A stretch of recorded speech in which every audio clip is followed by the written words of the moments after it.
Getaran bumi di Kota Banjar, Jawa Barat.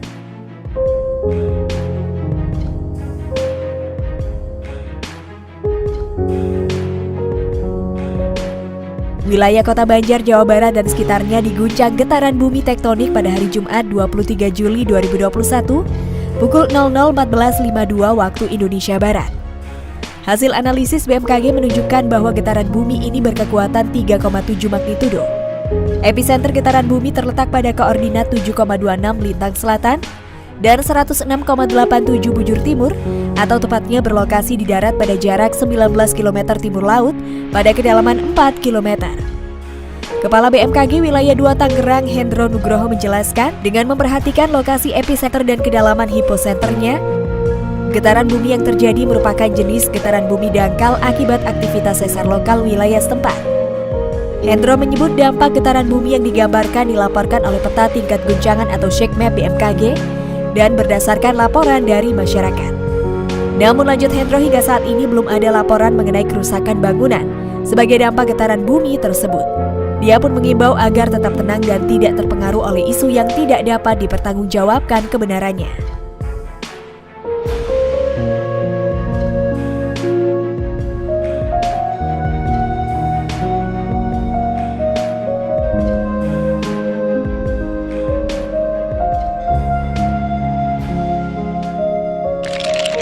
Gelombang tinggi 28 meter di Pacitan.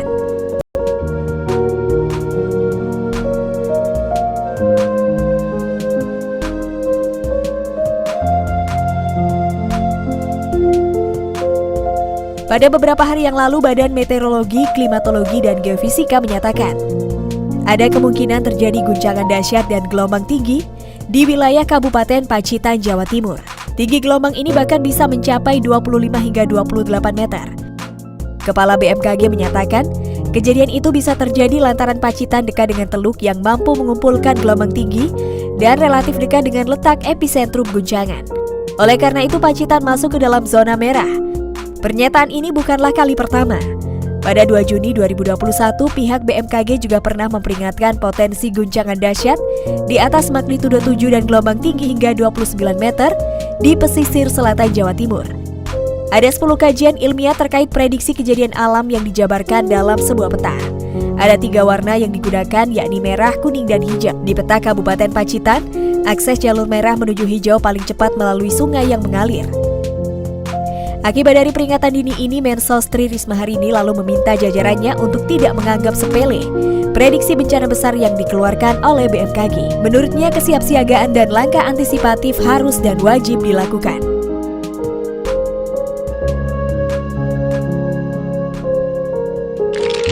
Banjir bandang di Arhavi, Turki.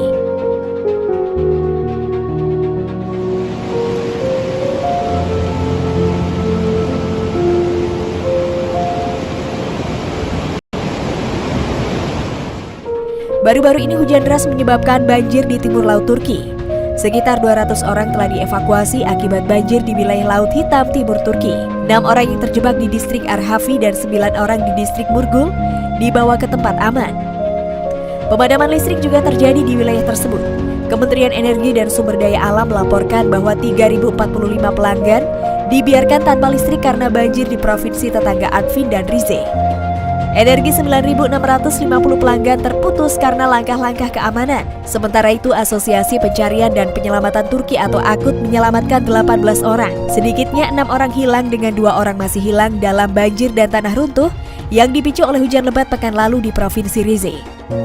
Sementara genangan air setinggi 1,5 meter muncul di depan gedung-gedung di jalan pesisir Laut Hitam. Para pekerja yang selama ini bekerja di perkebunan teh terdampar di kebun. Sebuah bangunan pembangkit listrik tenaga air telah runtuh dan hanyut terbawa banjir. Beberapa warga terdampak di gedung-gedung karena pintu masuk gedung-gedung itu terendam air.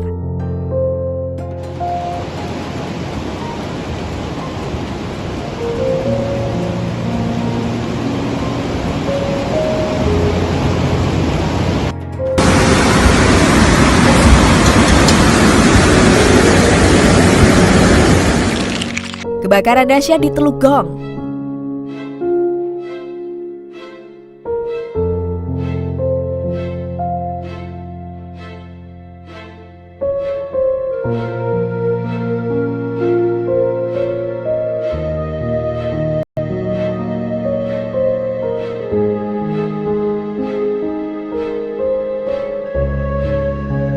Pada Sabtu 17 Juli 2021, sebanyak 888 warga Jakarta Utara harus mengungsi ke gedung Sasana Krida Karang Taruna akibat permukiman mereka terbakar.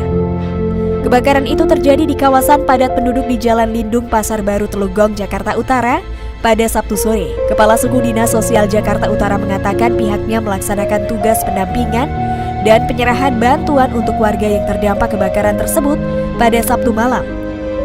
Kebakaran yang melanda area seluas 4.500 meter persegi itu belum bisa dipastikan pemicunya.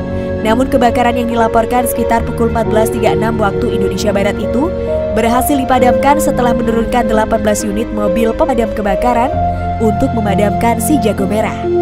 Kejadian seperti ini seharusnya bisa dihindari dengan menanggulangi pemicu kejadian tersebut. Salah satu contoh pemicu terjadinya kebakaran adalah korsleting listrik. Ini merupakan peristiwa yang harus dihindari. Karena jika sudah kejadian, maka semuanya akan hancur tanpa sisa sedikit pun. Memang tidak bisa dipungkiri juga bahwa listrik adalah kebutuhan utama umat manusia untuk keperluan hidup sehari-hari.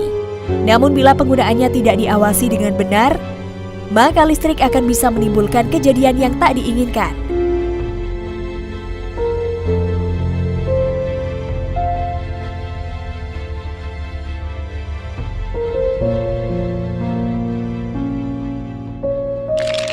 Gelombang tinggi akibat guncangan dahsyat.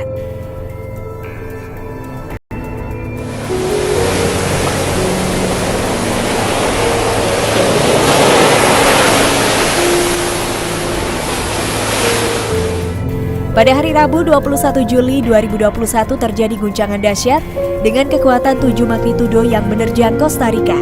Mengutip survei geologi Amerika Serikat dikatakan bahwa pusat guncangan berada di lepas pantai Pasifik Panama dari perbatasan Costa Rica yang relatif jauh dari pusat populasi terbesar negara itu.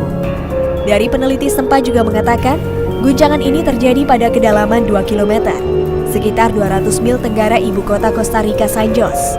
Pusat penelitian guncangan di negara itu mengatakan, guncangan ini tidak berpotensi menimbulkan gelombang tinggi. Namun beberapa warga yang berada di sekitaran merasakan deburan gelombang yang cukup tinggi pasca terjadinya guncangan itu. Meskipun hanya sebentar, namun guncangan itu cukup kuat untuk membuat barang-barang mereka berjatuhan. Nah sahabat, itulah beberapa kejadian menggemparkan bumi yang terjadi di Indonesia dan dunia baru-baru ini. Bagaimana menurut pendapat kalian sahabat? Jangan lupa untuk berkomentar di bawah ini.